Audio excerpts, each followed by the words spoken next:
What's going on? I hope you guys are having a wonderful day. My name is Dr. Boyce Watkins, and today we're going to talk about sleep. Steve Harvey, who is a very wealthy man, very intelligent man. Steve Harvey made a comment that I saw, and I meant to address this, and I want to address it today. There's a comment that Steve Harvey made in a motivational speech where he said that rich people don't sleep 8 hours a day. He said rich people don't sleep 8 hours a day. They just grind. Sometimes they pull all-nighters. And I'm going to kind of talk about that a little bit and dispel some myths related to success and sleep. So get comfortable, buckle up your seatbelt. We're going to get started on the Black Financial Channel right now.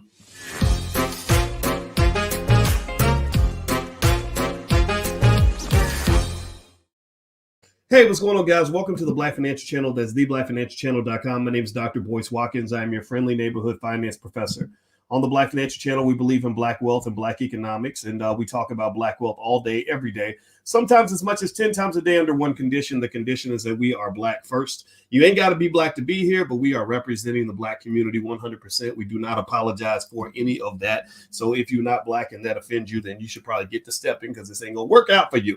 Anyway, put your B1 in the chat, B1 to let me know that you're Black first. Also, let me know what city you're from. Hey, Kabibi. Hey, Shelton. Hey, Max Jerome. I see you, Abdul. Let's see. I see Keller Legacy Enterprises. Good to see you. All right. So thumbs up.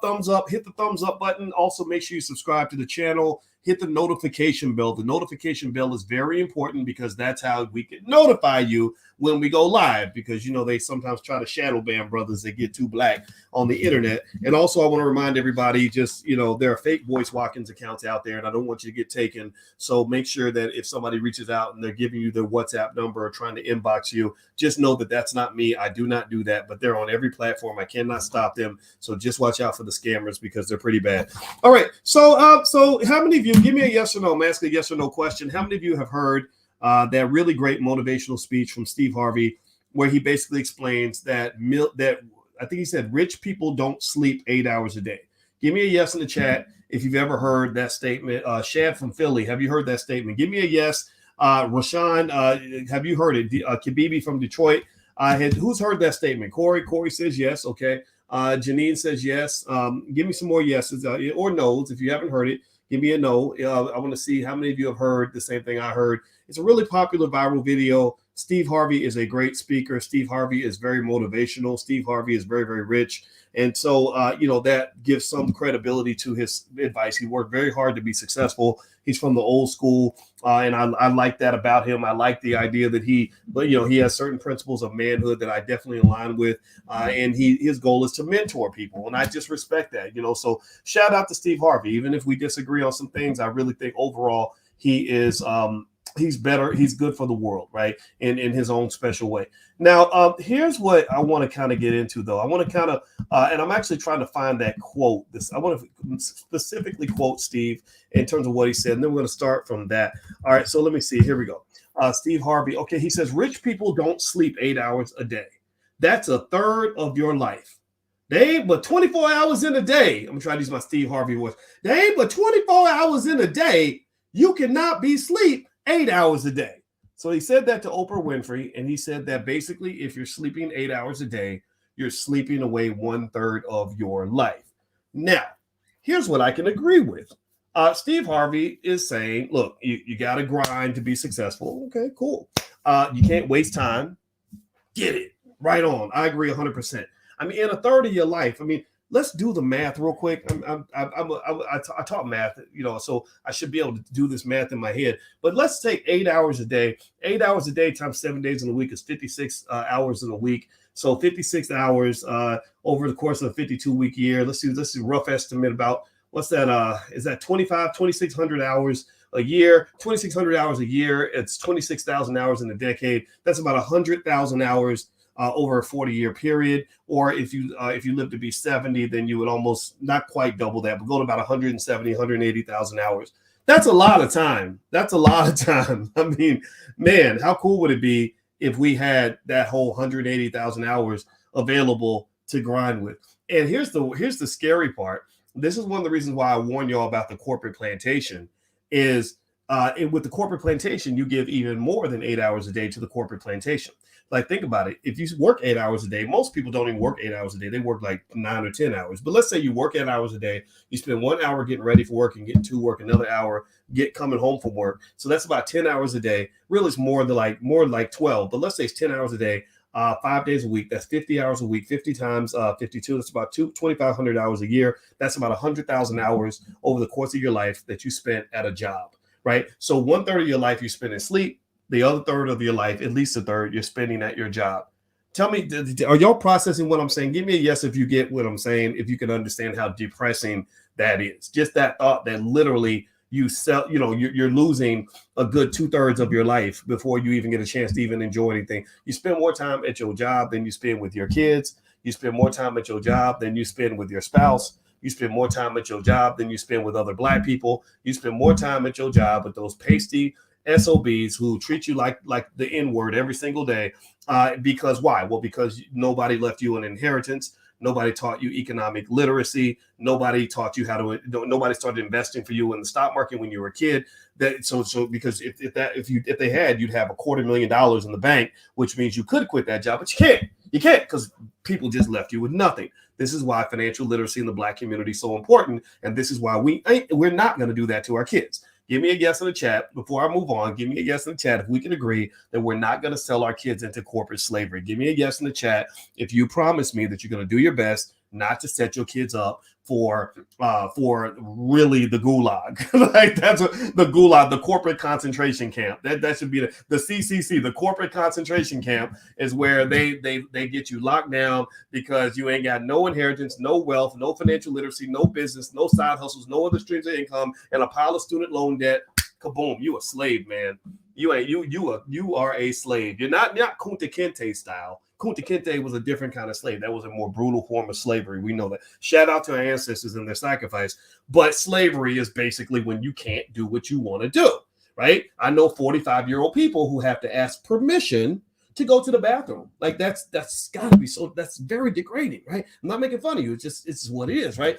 Our kids don't deserve that. So we're gonna do better. Things like the $5 a day investing plan that I show you for free on my website, or if you want it in a book you can actually hold, you can go to Amazon and look up Dr. Boyce Watkins $5 a day investing plan. You can order that book on Amazon. It's right there. I have other books out there, so feel free to grab any of those books. All right, so we know how to kind of get away from that, but let's go back to Steve Harvey and this conversation about sleep. See, I used to believe that too. I used to believe I had a homeboy who's got a platform called Sleep is for Suckers, and I like that title a lot. It's very catchy, and you know what? And I totally understand that point of view. When I was working on my PhD, I was like, man, sleep it. Only fools sleep. You can't be up here sleeping. You got to stay up as long as you can. I was pulling all nighters. When I was working on my doctorate, I would study 7, 8, 9, 10 hours a day, and I felt guilty for sleeping a full night. I really thought, this is for weak people. This is, I'm not going to achieve my goals. What's wrong with me? And I get it, right? I understand that. But then I started noticing a couple of things. When I was in college, I had this job where I would stay up. It was a graveyard shift job. It was a perfect job. It was at University of Kentucky, and I worked the front desk. And I had lots of crazy stories of drunk white people coming through the door, and they would sign in and call me the N-word or whatever. Like that poor little girl at the University of Kentucky who got attacked by the white girl because she was half drunk. Like, that was me. I was her 25 years ago, because I had that exact same job in that exact same dorm. It went viral. Some of y'all saw it. But anyway. And what I noticed was that when I did not get to sleep at least 5 hours, I could not get back in sync. Has anybody ever worked a graveyard shift and just noticed how your body feels when you haven't really slept like a certain number of hours? Things just don't work right. I remember noticing, I said, why are my knees cold? Like, my knees would get cold.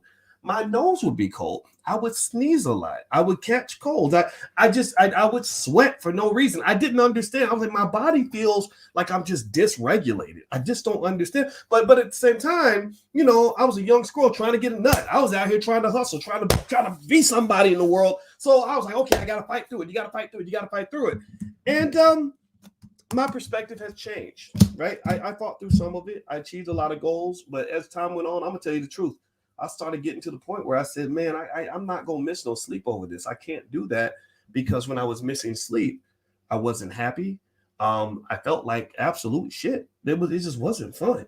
And what fun is it to be successful if you hate your life the entire time? If you're just completely stressed out, your mental health is gone, you're grumpy as hell, you're tired, you're not focused, whatever. Right. So that was my journey in terms of saying, okay, is there a way I can get plenty of sleep and still be successful?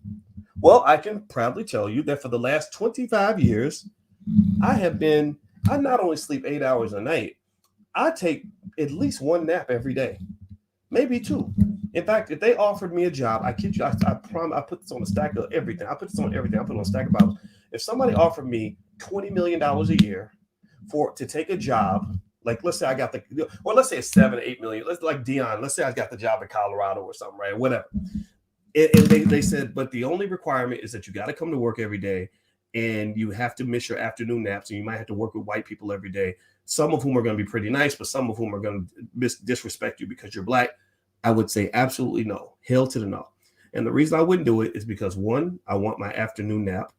Two, I don't want to be a slave. I don't want to be told what to do. I don't work well. Slavery, I'm not fit for slavery. I would get fired on the first week of the job. So the point is to say that sleep mattered. And I figured out it mattered just intrinsically. I did not know the science behind it. And I'm actually going to give you guys the science. And I'm going to hopefully convince you, especially any young person that's trying to be successful, that literally not sleeping, I did not know this. But after sort of, I married a therapist, and I also have a sister who's a medical doctor. And I did some research on the YouTube streets.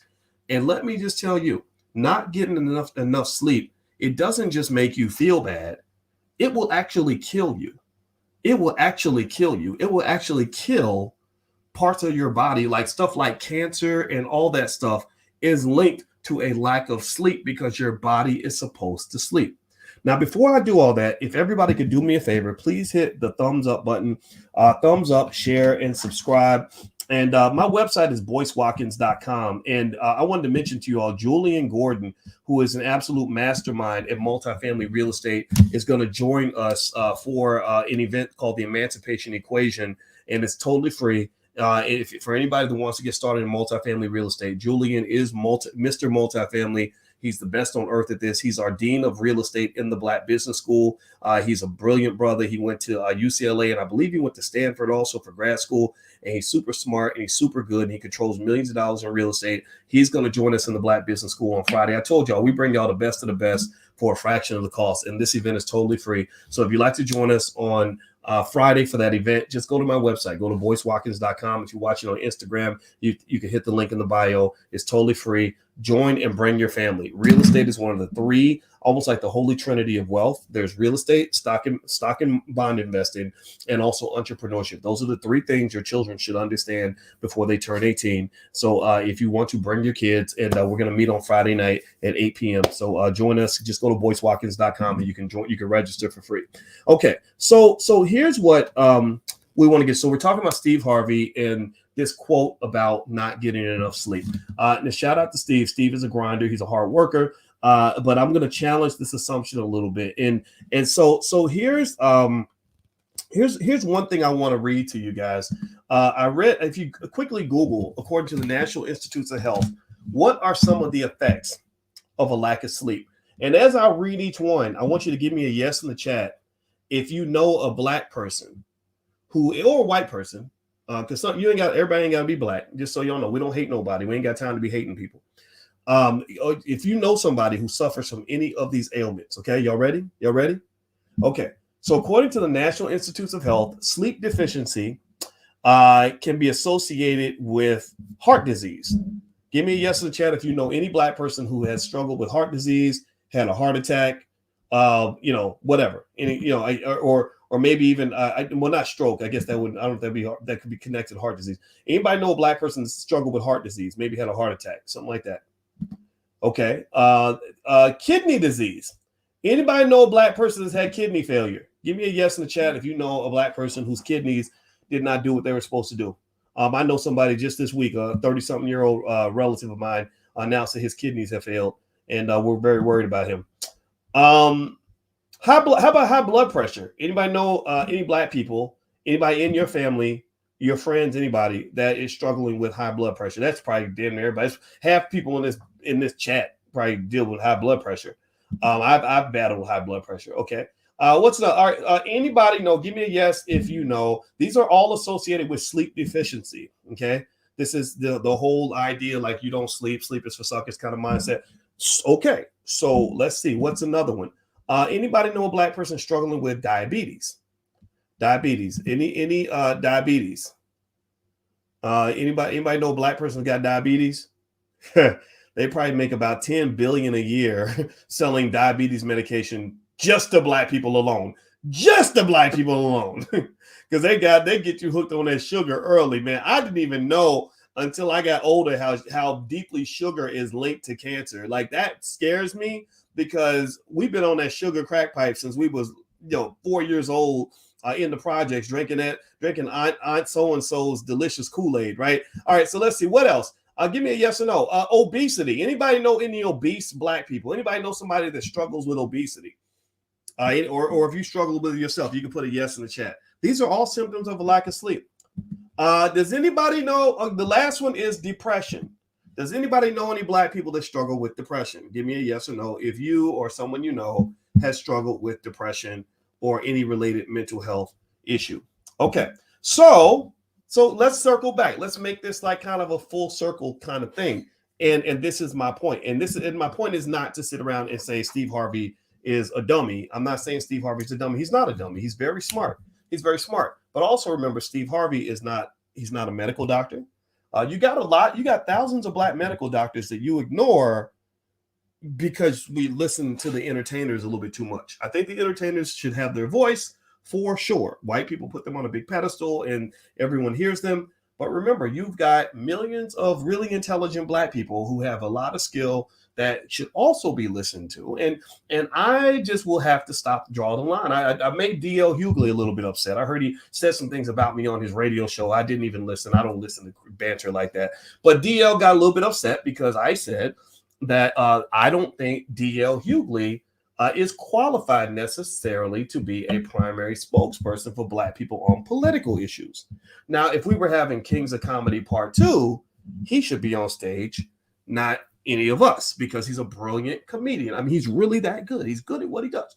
But he's not a diplomat. He's not a political scientist. He's not any of those things. So he shouldn't be a primary voice on politics. I get it. His platform is big, and there are some entertainers that want to use their platform for what they feel is the right thing. But unfortunately, they aim for the entertainers because they know the entertainers are not trained at the science. They know the entertainers they're not the scholars. They're not the thinkers. So what they'll do is they'll say, if we want to exploit the black community, let's push and mute the voices. Let's censor the scholars and the thinkers. Let's censor the smart people, and let's put the clowns on top. And when I say clown, and I call DL a clown, he has to agree with me, because that's what a comedian is. Am I right? I mean, is a comedian not similar to a clown? I mean, that's what you do. You get in front of people and you tell jokes. And that's wonderful when the time is right. But the clown should not be the scholar. The clown is not the leader. The clown is not the king. Those are two separate responsibilities. And we need to have a little more delegation in our community in order to understand how to move forward, because we're not moving forward. Because when Joe Biden says, I want to have an interview with black people to talk to them about the issues that matter to black people. Well, who do I want to talk to? Well, do I want to talk to a thinker and a scholar, somebody who's really going to challenge me? No. I'm going to talk to Cardi B. He interviewed Cardi B. He had an interview with Cardi B, and Cardi B was representing the black community, even though she ain't even African-American. And she was doing exactly what you would expect Cardi B to do. She was, asking her little stupid questions because, she's probably scared that they're going to lock her up, because remember, she got those charges over here, poor thing. And so my point is to say, at the end of the day, you got to be real careful about being overly influenced by entertainers, because a lot of entertainers will give you bad advice.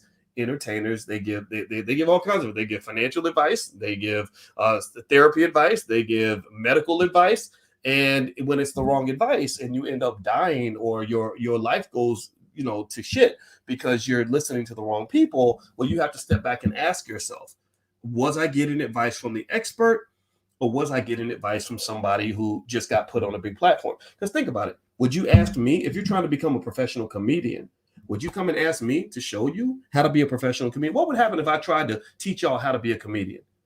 I don't know how to be a comedian. That's tough.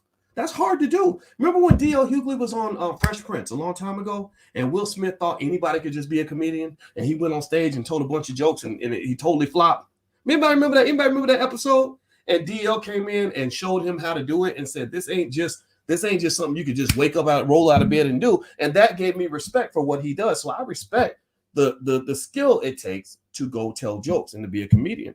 So it is with as much respect as I might have for him, he needs to have that same respect for people that are dealing with serious political issues in the Black community. Malcolm X talked about this. Malcolm X, years ago, he has a speech where he was saying that they always want to grab the entertainers and the clowns to represent the Black community. And then you wonder why there is no progress. Well, because unfortunately, they're not necessarily hip to exactly how things work. So the ideal scenario, and I'm going to go back to the Steve Harvey thing, but this is really just me giving y'all a stream of consciousness. I have to be honest. I can't sit here and lie. I know sometimes I talk and I offend people, but I can't worry about that right now. But I remember the best example I saw of an entertainer using their platform in an appropriate way was when Ice Cube went and wrote his contract for Black America. And when I first saw it, I said, oh, here we go. Let's see. Okay, another entertainer thinking they're going to lead the Black community. Let's see what he has to say. And I'm reading it. And I'm like, we need to do blah, blah, blah. Whoa, this is good. Whoa, this contains really good science. And this, what? Wow, these are really excellent recommendations. And then I find out that what Ice Cube did, and I give him so much credit for this, is he consulted with experts in the Black community. He said, okay, I understand this rap game. They put me out on top on this perch, but I'm not supposed to be out here by myself. I need to get backed by people that know what they're talking about. So when Ice Cube would go talk to people, there were a couple of times we would talk and I'd say, okay, here's the topic that you really need to pay attention to. This is what the people are actually saying. This is what matters to people right now. Make sure you understand the difference between this and this.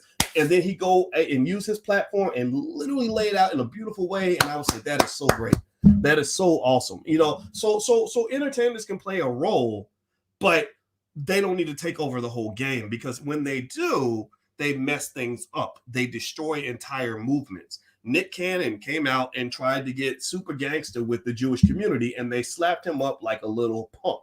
They broke him down into little pieces in front of everybody. They butt broke him and completely undermined a massive movement because he didn't understand the difference between talking about it and actually being about it. And he didn't understand the difference between talking tough and being willing to make the sacrifice. The community is full of people who are marginalized and okay with that, who aren't getting the money that they could be getting because they've accepted the fact that they are really in this with both feet. And then you have people that want to kind of be in it with one foot. This is not a battle for the faint of heart. When you're talking about really trying to elevate a community, it requires a long-term commitment. Period. Okay, so let me get back to it. I didn't mean to go on that little tangent, but I had to share this idea, and I want to just sort of give you guys an honest stream of consciousness here. Do me a favor, if you could, hit the thumbs up button, thumbs up, share, subscribe. Make sure you hit the notification bell. My Instagram is The Real Boyce Watkins. I want to say hi to everybody on Instagram. And also, my book is actually out now. It's called The 10 Commandments of Black Economic Power. I've been working on this book for a couple of years, and this is designed specifically for those that want to build empires within their families. It is 10 simple rules, 10 simple commandments that can be applied that will turn your family into an economic behemoth within a generation. It talks about basically how to be what I call gang affiliated. In order to be economically successful, you must find your economic gang, your economic family, your clique, your tribe, whatever it is. You have to operate on code. You have to have standards of behavior. That means you got to confront certain behavior, like making a bunch of babies and not taking care of them, borrow money from your relatives and not paying it back.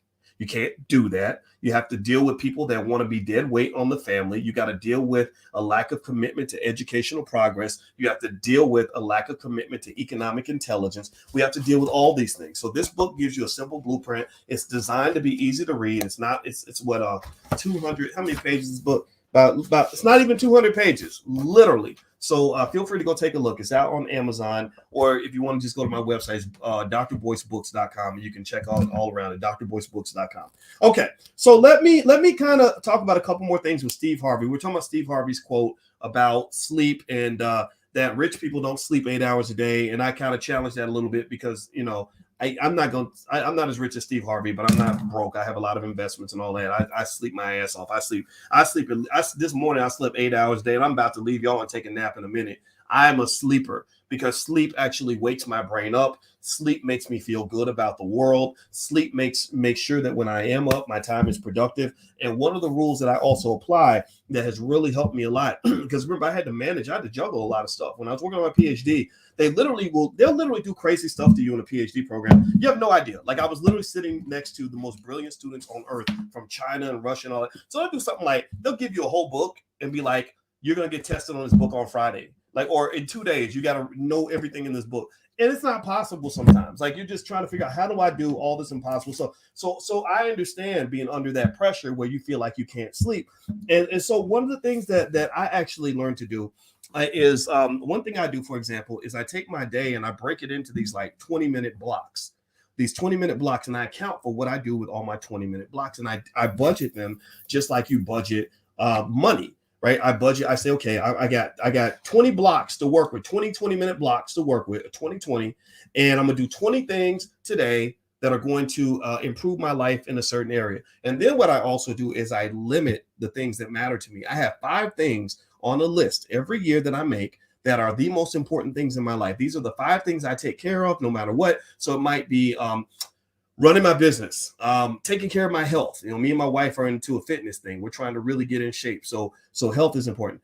Spending time with the kids, little things like that, right? And what happens is I then make a rule. I say anything that's not on this list of 5 is going to probably get pushed to the side. It's probably going to get pushed to the side. And that's why, for example, if somebody comes up to me with something that's not on my list of 5 top priorities, then you might be waiting a whole year to get a 5-minute conversation with me, because I'm handling the big things first. I'm making sure that my priorities get handled first. I also know that there's 8,760 hours in a year. I protect my energy like crazy. When I'm working, I turn off my phone. I don't want to hear no buzzes, no beeps, no nothing. I don't let my phones and social media control me. I go in for a while, I do my thing, and then I shut it off and I go live my life, right? So little rules in terms of time management are what will allow you to be successful and productive. I have so many people that think I work my ass, so they think I don't stop. They're like, Doc, do you ever sleep? You never sleep. It's like, yeah, I sleep more than you do. I just know how to automate. I know how to delegate, and I know how to manage my time. Like when I'm in it, I'm in it. When I'm not in it, I'm out. Right? That's it. It's not a lot of stuff that's just like fluff stuff. Or if I have a meeting, it's like, okay, what is the purpose of this meeting? If I can't see a purpose of this meeting that helps me achieve one of those 5 goals, then I'm not doing the meeting. I'm calling my assistant, like, hey, can you take this meeting? Because I ain't got time. I don't have the time for a 10-minute call, because it's going to be a 30-minute call. And then I'm going to be pissed off because I had to miss my nap over something that isn't helping me get closer to the final objective. And I play video games. Yeah, somebody said that. Yes, I love it. I play Call of Duty, and my son taught me how to play, and I love it, and I'm really good at it now. So the point of the matter is to say that really I learned that there are so many valuable resources that you have in your life, we have in our lives, that have nothing to do with money. See, we get caught up, we get distracted by the money. I know the money really well. I'm a professor of money, right? I understand money really deeply. And one of the things I understand about money is that sometimes we give the money too much attention and we forget about the wealth, because sometimes the wealth is different from the money. So ultimately in life, there's 3 general areas of life that measure quality of life: health, wealth, and relationships. Health, your physical and mental health; your wealth, which might be income and financial security, let's say, and then your relationships with the people that matter to you. Do you have healthy relationships? Are you managing those relationships properly? Are you investing in those relationships? Are you creating proper boundaries? And the more I started thinking that way, the more I realized a couple things that really helped me align with success in my own personal so-called success. One was, most of us as Black people need therapy. That's why I started hanging out with therapists. In the Black Business School, we created the first ever Black financial therapy department. It is the first one that I have ever seen. I've never seen a university that has a Black financial therapy department. My wife is the one who inspired me to think about this, because as I started talking to her about trauma and triggers and relationship management and all that, I said, I understand part of the reason that Black people are going broke. Our relationships fall apart. You know, you got black men murdering black men. You got black women that hate black men. You got black men that hate black women. You got black men that don't want to take care of their kids. You got black folks starting businesses and then they end up stabbing each other. Like all kinds of crazy stuff happens, and it all links back to trauma. It links back to things that happened when you were a kid that just kind of disrupted your view of the world. So my first thought was like, okay, we all need therapy, including me. So I do. I'm very proud. I will openly state that I talk to my therapist all the time because I love having somebody that can look at me from the outside in and say, okay, boys, these are some things we got to work on. Or I might be in a conversation and I'll text her and say, I really want to cuss this person out and slap them.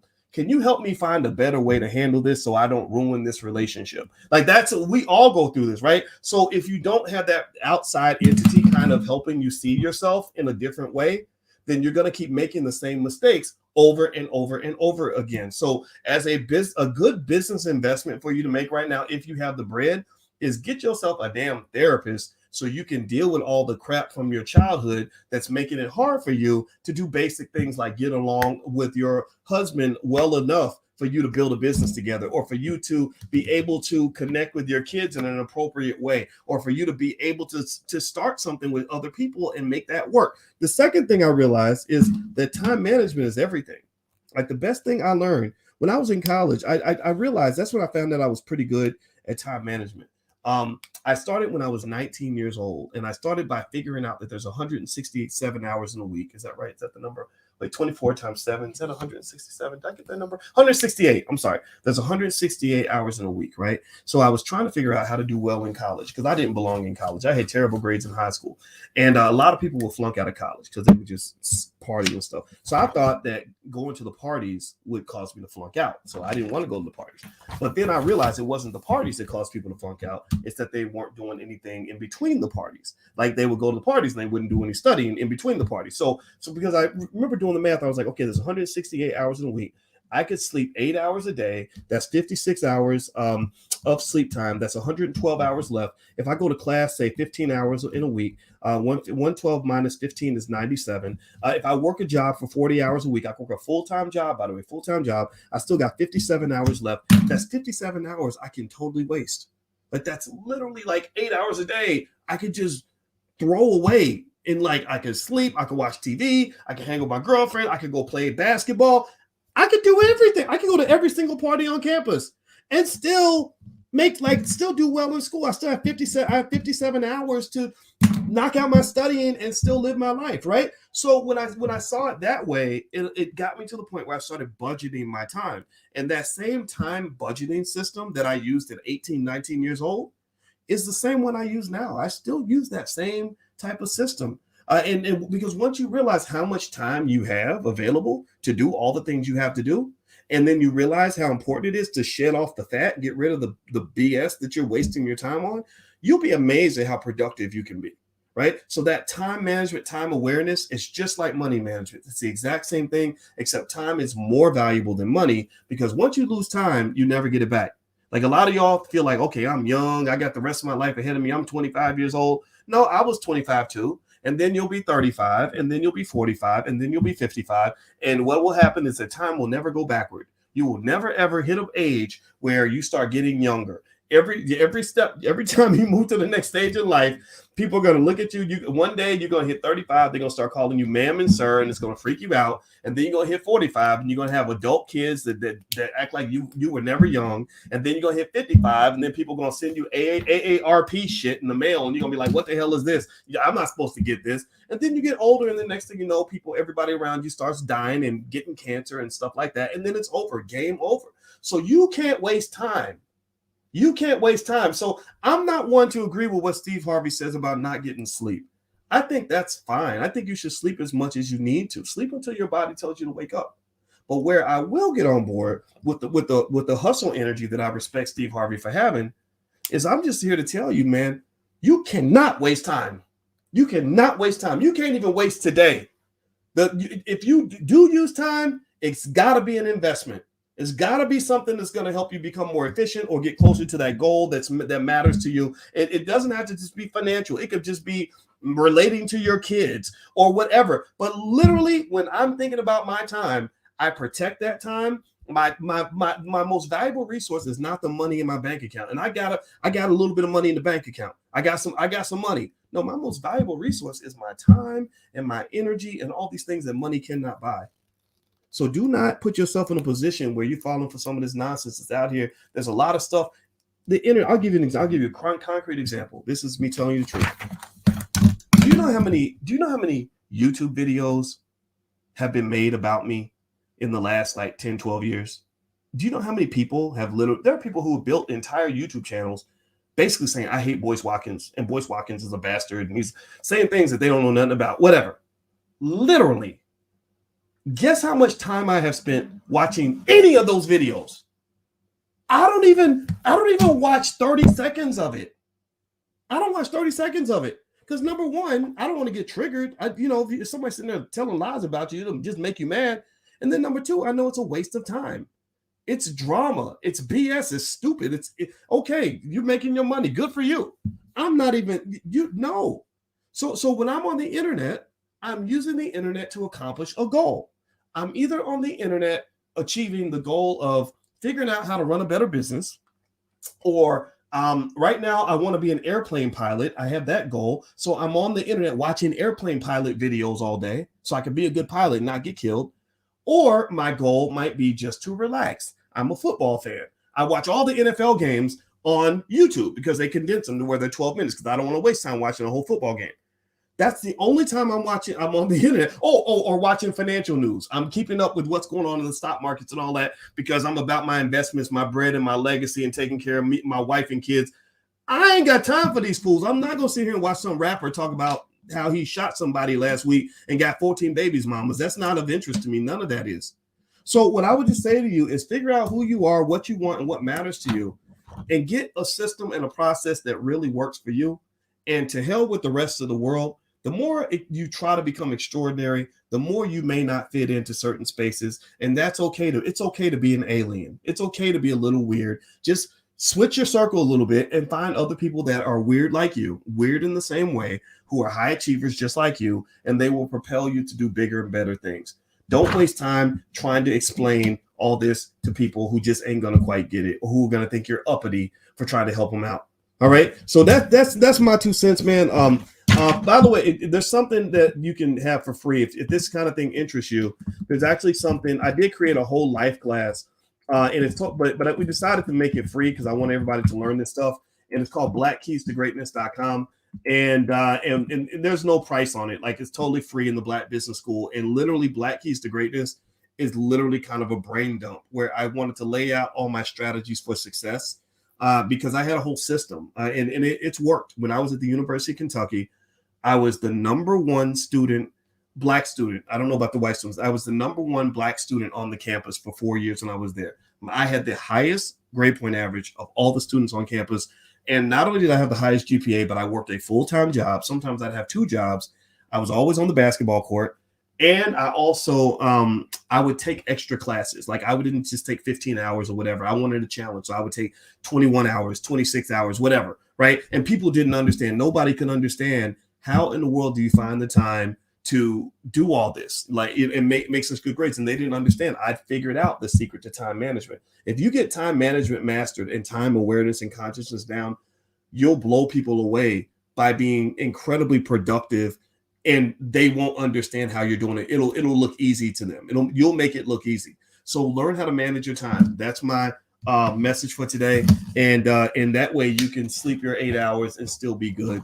No disrespect to Steve Harvey. I like him, for the most part, but that's a piece of advice that I think is not good, because I mentioned to you guys earlier. I'll just read them again real quick. Here are the symptoms that are linked to sleep deficiency: heart disease, kidney disease, high blood pressure, diabetes, stroke, obesity, and depression.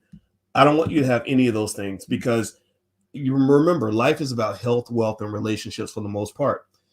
If you are so busy on your grind trying to get wealth that you do not take care of your health, then you will lose all your wealth trying to go unsuccessfully get your health back.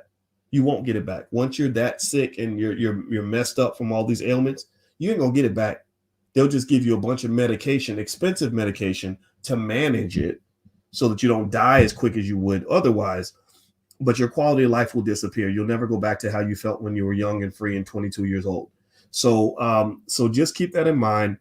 Get your sleep. But when you wake up, that 14 hours or whatever you have per day, handle your damn business. Be a grown up. Shut out that bad energy. Stop wasting time with losers. Just walk away from those conversations. Turn off your phone. Stay out of your email and out of social media until you have the appropriate time. Control all of that. Don't let that stuff control you. That is how you become successful. And that's my 2 cents. And I appreciate you guys for listening. I hope it helps somebody. All right, guys. So do me a favor. Hit the thumbs up button. Thumbs up, share, subscribe. If you'd like to join us for the multifamily event, multifamily real estate event on Friday, you can go to boycewatkins.com. It's totally free. Julian Gordon is going to introduce you to multifamily real estate if that's something you want to look into. It's a great way to generate streams of income. Real estate is actually one of the greatest wealth building mechanisms that there are. So if you'd like to join us for free on Friday, at 8 p.m. you can go to boycewatkins.com. The link is right there at the top, and hope to see you guys then. So take care. Hit the thumbs up button on your way out. God bless you, and I will see you soon. Have a good day, everybody. Peace.